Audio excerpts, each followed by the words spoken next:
Doon ho sa simula, pinag-usapan nyo yung treason. May mga footnotes to history akong nasagasaan in the course of my job. Yung isa, yung libro ni Louis Glick na CIA Station Chief sa Maynila dati.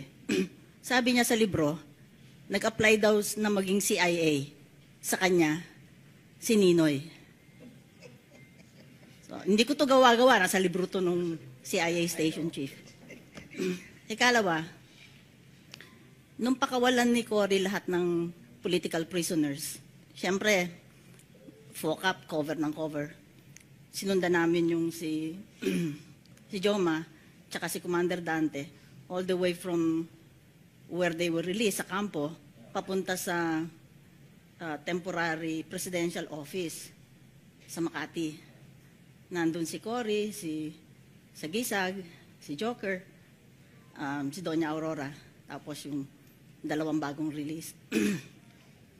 Sabi ni Joma, karampatan, and this is all on videotape. Nandun ngayon sa ABS-CBN library. Sabi ni Joma, karampatan lang daw na isang Aquino ang magpalaya sa kanila dahil hindi sila magkakakilala hindi dahil kay Senador Aquino. Sabi daw sa kanya ni Ninoy, ikaw Joma, puro kalaway, wala ka namang armas, paano mo mapapalitan ng gobyerno? At sinabi naman daw ni Ninoy kay Dante na ikaw sugod ka ng sugod, putok ka ng putok, wala ka namang ideology. Kaya daw ginawa ni Ninoy, isang araw, pinagtagpo sila sa bahay ni Ninoy sa hacienda. At doon, in the words of Joma, doon ipinanganak ang CPP-NPA. Nung mahuli si Ninoy after martial law was declared, lahat ng tao nagsasabi violation of human rights. And he was charged with all kinds of stuff, including his involvement with CPP-NPA. Yun lang ho, I just wanted to contribute. So it's not a question, but a sharing of some footnotes in history. So how would you react to that as a lawyer that you are, Bono? I've known all that a long time ago. Sol, no, because one of my friends, no, he's dead now, used to be one of the best ISAF chief, no, in this country. And he has written books on the subject, no, about treasonous behavior of some people who are already dead. I hope they'll rest in peace, even after the revelation of Saul. No? But, you know, I don't like to hark back into the past, no? Because they might say that I'm a professional Aquino hacker. I mean, I hack them, buzzer, or I hack them to death, even if they're dead already. No? But the fact of the matter is there are historical facts in this country that tend to show, as Mentong has pointed out, a string that ties together grandfather, father, and son, no? And his grandson also. And I don't like to discuss that matter because that's a good subject for another book. No? Gusto kong iwasto ang kasaysayan. Napakaraming kasalanan ni Cory. Bukod doon sa patay nuclear plant. Napakarami. Doon sa Meralco. Sa Petron. Yung Petron, ginawa niya para ma-check yung para hindi makapag-impose ng mahal na gasolina ang mga Caltex, Mobil, Shell. Kaya binuo yung Presidente Marcos yung Pilipinas Petron. Anong ginawa nito? Binenta. Napakaraming kasalanan ng mga Aquino, kaya pwede ba? Huwag nyo nang gawin, huwag na nila ipilit na mga hero sila. Yan ang isang malaking kamalian. Yan hanggang hindi nag-ibising ang mga Pilipino sa bagay na yan. Hindi tayo umunlad. Manila International Airport.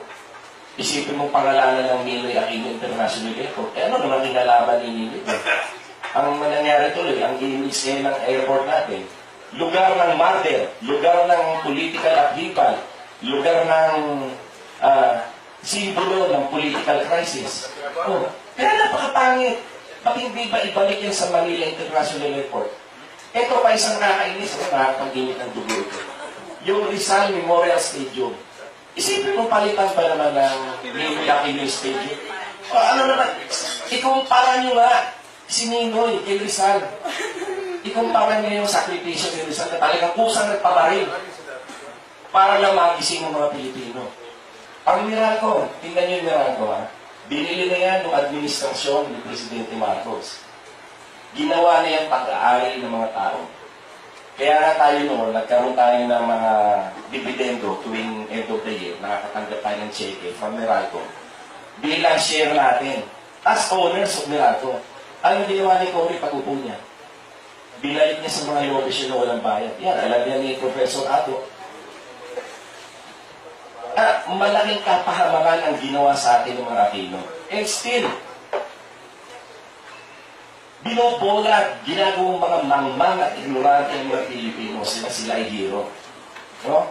Paano nila ginagawa yan? Yung yellow media, every year, piniplay yung February Revolution. Kagagawa naman ng Amerikano yan eh. Dahil gusto nilang palayasin si Marcos dahil hindi na nila matiktahan. Mga kwentong higit pa sa kakaiba, nakakakaba, mga hindi nakikita ng pangkaraniwang mata, pero nakatingin sila, hindi may paliwanag ng karaniwang kaalaman, kaya tayo na paglalaruan.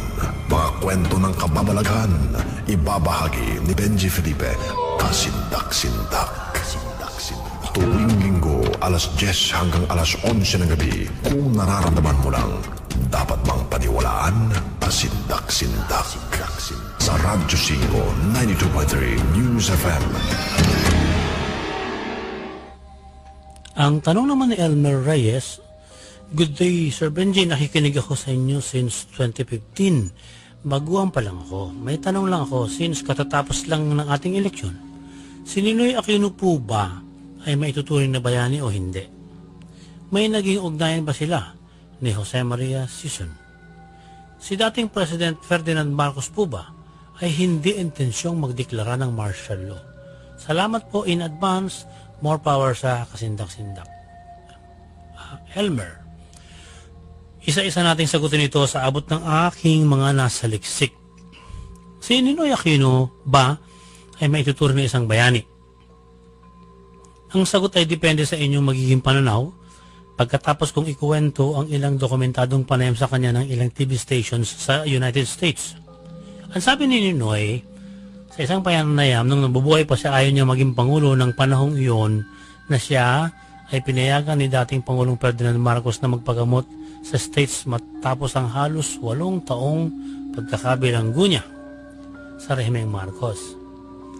Ang panayam sa kanya ay bahagi ng plano ng CIA, Central Intelligence Agency, na siya ang isulong para maging bagong tuta ng kano sa ating bansa. Tumatanggi noon si Ninoy sa plano na ilagay siya bilang kapalit ni Marcos kasi hindi niya raw kayang bigyan ng trabaho ang 3 million Filipinos noon na umaasa sa kanya kapag siya ay naging kapalit ni Pangulong Marcos.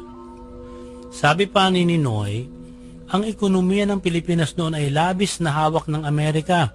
Ang asukal natin ay binibili nila, pero kapag bumababa ang production ng US sa candy, bumababa rin ang exportation natin ng asukal. Ang lumber natin ay US ang bumibili, pero kapag bumabagsak daw naman ang real estate business sa States, ay humihina ang export natin ng lumber. Ang nilikha raw na cottage industry, yung bang gumagawa tayo ng mga bayong at kung ano-anong mga gamit na decor mula sa abaka o sa water lily, ito ay artificial lamang na pandagdag sa ekonomiya ng Pilipinas, sabi ni Ninoy. Ang tanong niya nga sa kanyang panayam, sino naman ang Amerikanong bibili ng cottage products kapag may recession sa kanila? Pero sa panayam din na yon, inamin ni Ninoy na siya ay may mahigpit na pakikipag-ugnayan sa CIA kasi nagtatrabaho para sa Central Intelligence Agency. Kaya nga may mga alok na siya ang ipapalit kay Marcos. Ang sabi ni Eric San Juan sa kanyang aklat na ating pinag-aaralan din, isang respetadong manunulat si Eric, at siya ay naging secret agent din. Nagduda raw ng gusto ang CIA at ang secret society sa hayagang pagkontra ni Ninoy sa planong siya ang ipalit kay Marcos. Sa puntong ito, malinaw po na si Marcos ay tuta ng makapangyarihang Amerika at ng secret society. Pero unti-unting nawawala ng tiwala ang secret society na may hawak kay McCoy. Kaya si Ninoy ang dapat ipalit. Ito ang masaklap. Bago pa naging gobernador si Ninoy sa Tarlac ay nakapaglilibot na siya sa Asian countries courtesy of his duties sa Manila Times noon bilang correspondent. Nabago ang pananaw ni Ninoy na ang US at ang allies nito ay may mabuting magagawa sa ating bansa at sa mundo. Napansin niya may kabuluhan din ang ipinaglalaban ng isa pang galamay ng secret societies, yung leftist movement na England naman ang nagpapalakad at may hawak. Napapansin ba ninyo? Left or right, hawak ng secret societies. Malinaw po na ang US at England ay nagkakanya-kanya ng pamamalakad ng palihim sa buong mundo para sa one world order na nais ng secret society. Sa paglibot ni Ninoy sa Asian countries, nabuo sa kanya ang idea na dapat tulungan niya rin ang leftist movement. Kaya sa Pilipinas, siya nga ang isa sa nanguna sa pagtatatag nito. Ngunit hindi malinaw sa kasaysayan kung napilitan lang ba si Ninoy na maging double agent ng rightist at leftist para timbangin niya ang kahihinatnan ng ating bansa na palihim na hawak ng kamay ng mga halimaw. Ang tinutukoy po namin ng mga halimaw ay ang secret societies na ginagamit ang kapangyarihan ng International Monetary Fund o IMF at World Bank para madiktahan ang anumang maliit na bansa na kanilang pinahihirapan sa pamamagitan ng economic sabotage. Bakit pinahihirapan? Para madaling mahawakan. Sinadyaman o hindi ni Ninoy na maging double agent siya ng left at right. Ito ang naglagay sa kanyang buhay sa panganib. Isinakripisyo siya ng secret societies para maggalit ang bayan kay Marcos at mapatalsik ito sa pwesto. Ito marahil ang sagot kung bakit hindi natukoy ng dating Pangulong si Cory Aquino sa kanyang mahabang pagpapaimbestiga noong Pangulo pa siya ng bansa kung sino talaga ang nagpapatay kay Ninoy. Dalawa ang pwede nating isipin. Alam ni Cory na CIA ito sa utos ng secret societies o wala talagang kaalam-alam si Cory sa bagay na may kaugnayan sa secret societies. Kasi si Ninoy naman na i-groom na ng secret society bilang isang potensyal na tuta na iaakyat sa pampanguluhan noong pamang binata ito at hindi pa sila magkakilala ni Cory. Ang ikalawang tanong ni Elmer na ating tagapakinig, si Jose Maria Sison ba ay may ugnayan kay Ninoy? May isang tanong na dapat masagot. Anong ugnayan ni Joma kay Ninoy?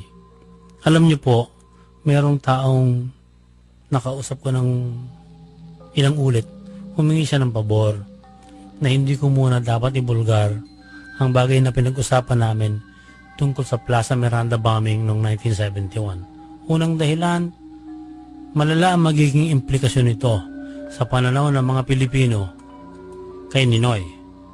Ang ikalawang dahilan niya, Pangulo pa si Pinoy, baka balikan siya at balikan ako. Pero ang taong ito ay naroon mismo sa safe house kung paanong nagplano si Joma na pasabugin ang Plaza Miranda para ibintang ng mga tao kay Marcos ang malagim na magaganap. Ang teorya ni Joma ayon sa taong ito na very reliable source namin sapagkat kasama nga siya noong nagpaplano noon. Ang isang revolusyon ay magtatagumpay kung may pangyayari na gigising sa kamalayan ng bayan ukol sa kaapian at terorismong nagaganap. Ang genius idea raw ni Joma, huwag nang hintayin dumating pa ang pangyayaring ganoon na mamumulat ang bayan Dahil pwede naman daw likhain ang ganitong pangyayari. Tama ang timing. Kasi may matinding labanan sa eleksyon na darating. Nang panahong yon, ang Liberal Party na kinabibilangan ni Ninoy at oposisyon noon kontra sa Nacionalista Party na siyang partido naman ni Marcos.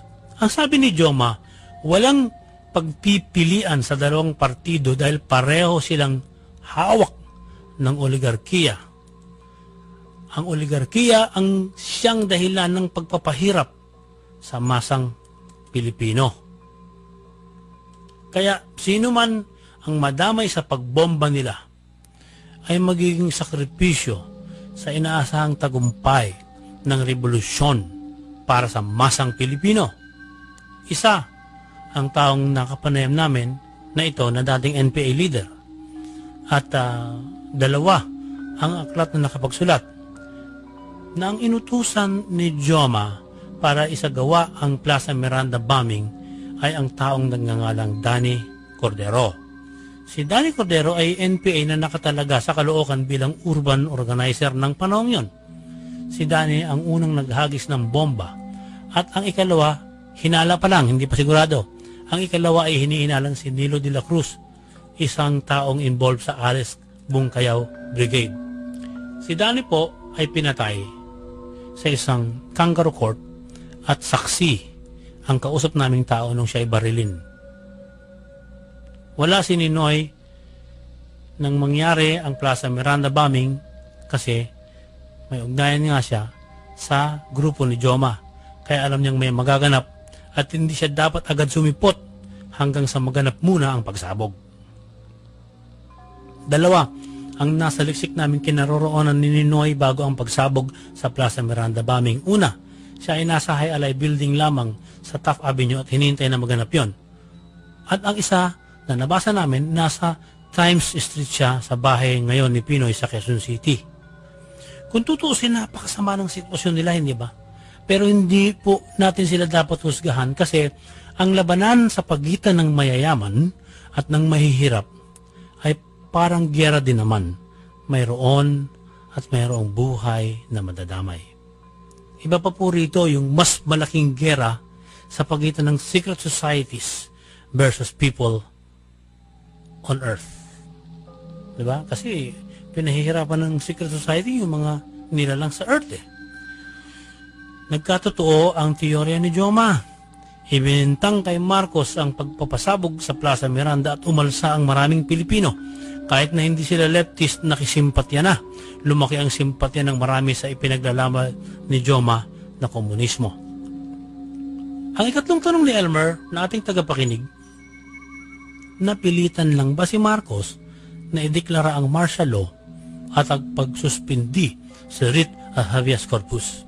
Ito pong writ of habeas corpus ay utos ng korte sa sino man na kapag may hinihinalang itinago siyang tao, dapat itong ilabas niya agad. Napilitan si Marcos na ideklara ang martial law at hindi ito planado.